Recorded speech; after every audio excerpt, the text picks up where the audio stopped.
जमीन का दाखिल खारिज नहीं हो रहा है, दादा परदादा के जमीन का जो दाखिल खारिज है उसको कराने का हक किसको है। सुप्रीम कोर्ट ने एक बड़ा फैसला दिया है और वो फैसला जो है वो दाखिल खारिज को लेकर है। दाखिल खारिज का वर्तमान में जो नया नियम है वो नया नियम क्या है, कैसे आपके पूर्वज के जमीन का दाखिल खारिज हो जाएगा। अगर आपके पास जमीन का पुराना और नया जो है अगर खतियान है तो आप कैसे दाखिल खारिज कराएंगे। अगर आपके पास जमीन का जो है ना रजिस्ट्री जो है वो पुराना रजिस्ट्री है तो आप कैसे दाखिल खारिज कराएंगे। यानी आज रजिस्ट्री नहीं हुआ, रजिस्ट्री हुए कई साल हो गए लेकिन आज तक आप उस जमीन का दाखिल खारिज नहीं करा पाए। तो सुप्रीम कोर्ट एक बड़ा फैसला दे दिया और वो भी दाखिल खारिज को लेकर। और दाखिल खारिज के नियम क्या कहते हैं, दाखिल खारिज कराने का हक किसको है। ये एक बड़ा सवाल है कि अगर ये जमीन है, जमीन ये हो सकता है कि मान लेते पैतृक जमीन है ना, ये हो सकता है कि ये एक तरह से यहाँ पर अर्जित जो है वो जमीन है, पूर्वज की जमीन है, अर्जित जमीन है। तो आखिर पैतृक जमीन हो या अर्जित जमीन हो, दाखिल खारिज कराने का हक किसको है। यानी अगर पूर्वज की जमीन है, आप ये सोचते हैं नहीं अब जो है ये दाखिल खारिज मेरे नाम पर हो जाए, तो आपके साथ साथ मतलब और कानूनी तौर पर किसको अधिकार है, किसको अधिकार नहीं है, ये भी जानना। कहने का मतलब कौन है, हक का दावा करने वाला कौन है, कौन हक मांग सकता है, कौन हिस्सेदार बन सकता है, किसको आप जो है अगर उन्होंने हक मांग लिया तो आप उसको एक तरह से हक से हटा सकते हैं और किसको आपको रखना ही पड़ेगा, इसलिए कि वो कानूनी हकदार है तो आप उसको जो है एक तरह से इग्नोर नहीं कर सकते हैं। अब यहाँ पर देखें ये जो जमीन है ये पूर्वज की जमीन है, दादा परदादा की जमीन है। इसमें कुछ ऐसी जमीन है जिस जमीन को खरीदा गया, यानी आप देख सकते हैं ये दोनों जो एक तरह से जमीन है ये जमीन की रजिस्ट्री हुई है, जमीन को खरीदा गया है लेकिन जमीन का जो है एक तरह से दाखिल खारिज नहीं हुआ। अब यहाँ पर सबसे बड़ा जो सवाल है कि इसका दाखिल खारिज कैसे होगा। देखें जमीन की रजिस्ट्री होती है, यानी दाखिल खारिज जो है पहले निबंधन में आप जाते हैं, फिर म्यूटेशन जो है कराना होता है। तो निबंधन कराने का मतलब हो गया कि पहले आपका जो निबंधन कार्यालय है वहां पर जमीन का जो विवरण है वो दर्ज होगा, उसके बाद एक आपको सेल डीड ये प्राप्त होगा, जमीन की रजिस्ट्री हो गई। तो निबंधन आपका हो गया, तो अगला जो नेक्स्ट स्टेप होता है उसके बाद नेक्स्ट स्टेप होता है म्यूटेशन का।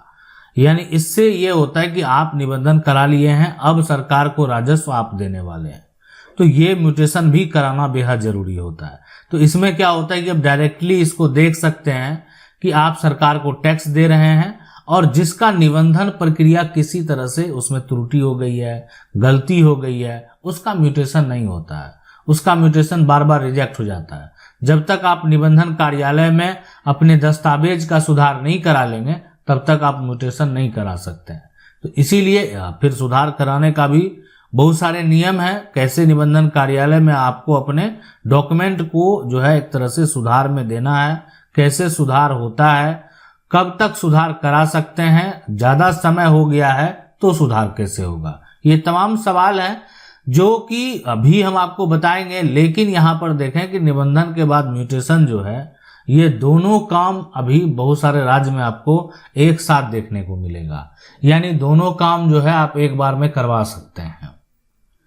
यानी एक तरह से निबंधन भी हो गया और साथ में आपका जो है एक तरह जमीन का, लैंड का जो आपने खरीदा उसका म्यूटेशन भी हो गया।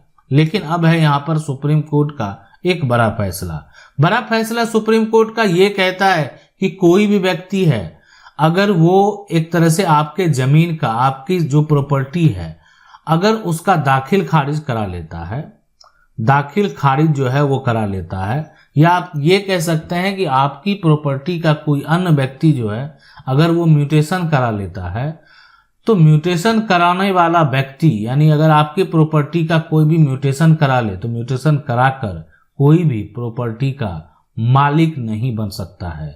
ये हमारा कानून कहता है कि संपत्ति का मालिक बनने के लिए आपके पास ऐसे डॉक्यूमेंट होने चाहिए जिससे कि आप कोर्ट में साबित कर सकें यह आपकी जमीन है।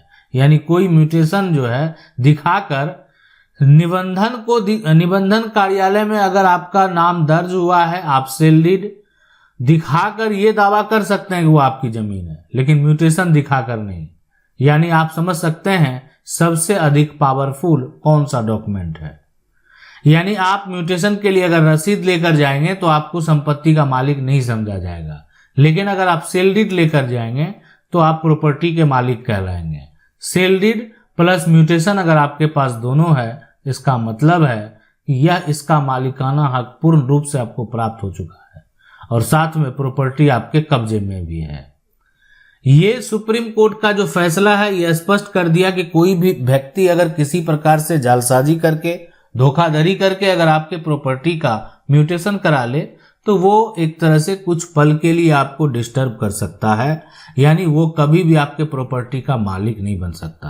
कानून ये नहीं कहता है, कानून ये नहीं कहता कि वो व्यक्ति आकर वो आपकी प्रॉपर्टी का मालिक बन जाएगा।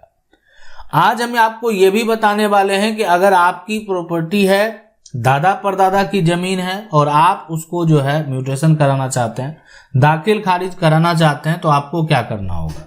सबसे पहले ये जान लें कि कोई भी व्यक्ति है, अगर ये व्यक्ति मान लेते हैं और इनके नाम ये सारा जो जमीन आप देख रहे हैं इनके नाम पर है, अब किसी कारण बस इनकी मृत्यु हो जाती है, अब ये इस दुनिया में नहीं है, तो अगर इनके नाम पर जमीन है, ये जो व्यक्ति आप देख रहे हैं ना, ये इनके नाम की जमीन है। अब ये जो एक तरह से है, एक तरह से ये इनकी पत्नी है, ये इनका बेटा है, ये इनकी बेटी है और ये इनकी मां है। तो ये आप यहां पर देख रहे हैं। तो अब ये जो प्रॉपर्टी है ना, इस व्यक्ति की प्रॉपर्टी है, इस व्यक्ति की अपनी प्रॉपर्टी है, अब इनके नाम पर है, इनका ये हक है। तो अगर इनका मृत्यु हो जाता है तो ये सभी जो आप देख रहे हैं ना, ये सभी हकदार हैं, कानूनी तौर पर क्लास 1 के उत्तराधिकारी हैं। आप इनको अपने हक से वंचित नहीं कर सकते हैं। इस व्यक्ति के नाम पर अगर प्रॉपर्टी है तो इसमें जितने भी आप देख रहे हैं, वाइफ हो, सन हो, डॉटर हो, या यहाँ पर जो है मदर हो, यानी पत्नी हो, बेटा हो, बेटी हो, या यहाँ पर माँ हो, ये सभी क्लास 1 के उत्तराधिकारी हैं। और क्लास 1 के उत्तराधिकारी जो हैं उनका कानूनी तौर पर बराबर का हक है, यानी ये सभी हकदार हैं। अगर किसी व्यक्ति की मृत्यु हो गई तो बेटा भी हकदार होगा, बेटी भी हक होगा, पत्नी का भी हक होगा, है ना। और साथ में माँ जो है, माँ का भी अधिकार है। तो इसलिए ये जो संपत्ति है, अगर किसी व्यक्ति की संपत्ति है, कल को अगर ये इसमें से कोई एक अगर ऑब्जेक्शन लगाता है, कल को इसमें से कोई एक अगर दावा करता है, प्रॉपर्टी पर हक जताता है, तो कानूनी तौर पर उसको हक देना पड़ेगा। आप उसको हक से वंचित नहीं कर पाएंगे, इसीलिए कि ये सभी जो हैं वो क्लास 1 के उत्तराधिकारी हैं और ये क्लास 1 के उत्तराधिकारी हैं, इसलिए इनका जो है इस पर कानूनी अधिकार बनता है। आशा करते हैं वीडियो अच्छा लगा होगा। वीडियो को लाइक जरूर कर दें। चैनल को पहली बार देख रहे हैं, सब्सक्राइब करके जो बेल आइकन है उसको जरूर दबा लें। मिलते हैं अगले वीडियो में, तब तक के लिए जय हिंद।